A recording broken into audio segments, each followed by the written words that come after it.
Over the past 3 years at Olchfa, we've been undergoing a significant curriculum reform. And in the past year, the school have employed a research team, 5 part-time research leads, to really evaluate the efficacy of the new curriculum and to carry out action research with the aim, obviously, of improving the provision and quality of teaching and learning within those curriculum changes. We've been looking at, in our recent action research, iCommunicate, which is the faculty of English and MFL and Welsh. Could you just describe or explain a little bit about the action research that took place within iCommunicate? Yeah, certainly. Well, one of our sort of core findings, if you like, or overarching issues was this idea of independent learning, and that was certainly highlighted through our evaluation of the iLearn curriculum, and it was highlighted as a need really across all learning areas. The iCommunicate learning area were particularly keen to run with this because it was something that they felt was integral to pupils' skills in the subject. In particular, you know, when interviewing the learning manager, we had a discussion around writing skills and how pupils are perhaps quite dependent on structure from the teacher. So again, that was a really core focus or key focus for us within the iCommunicate learning area. So the research discussion that we developed was using metacognitive and self-regulated learning strategies to improve Year 9 writing skills in English. Now, within the iCommunicate research, you involved staff quite heavily and did semi-structured interviews with staff. How did you secure staff consent in a really meaningful way at the outset? Well, this was really integral to the success of the intervention.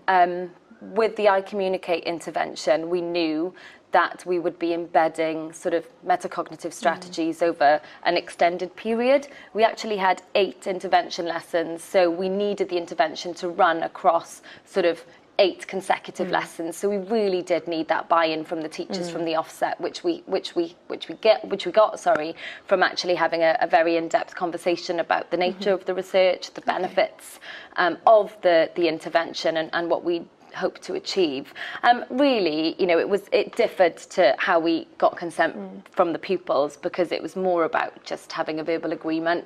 So we felt that we didn't need to pursue the route of sort of, you know, formalising that consent by having them sort of sign a letter. So it was really just about establishing a verbal agreement regarding the intervention.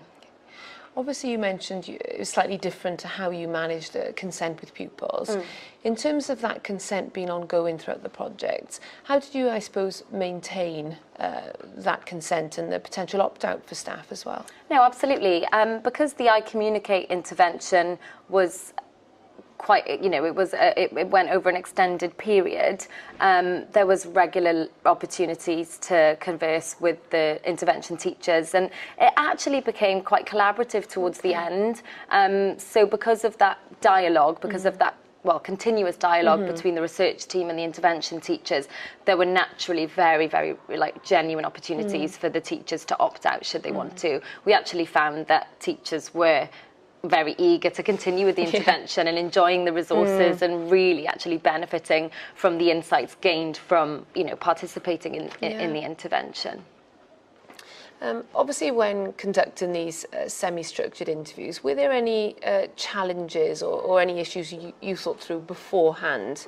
No, absolutely. Similarly, as with pupils, we really wanted it to form part of their everyday practice, and we really didn't want teachers to have to do anything above or beyond what they would usually do. Obviously, with regards to semi-structured interviews, that was a little bit more difficult, so we did have to obviously have an agreement that the semi-structured interview would take place at a lunchtime that was mutually convenient, or at a break time that was mutually convenient. Where possible, you know, we shared questions with the teachers to ensure that they felt comfortable and confident to answer the questions. And also, you know, we really did try to ensure that we didn't impinge too much on teachers' time by keeping the semi-structured interviews really quite short. So I don't think they lasted any more than sort of 10-15 minutes.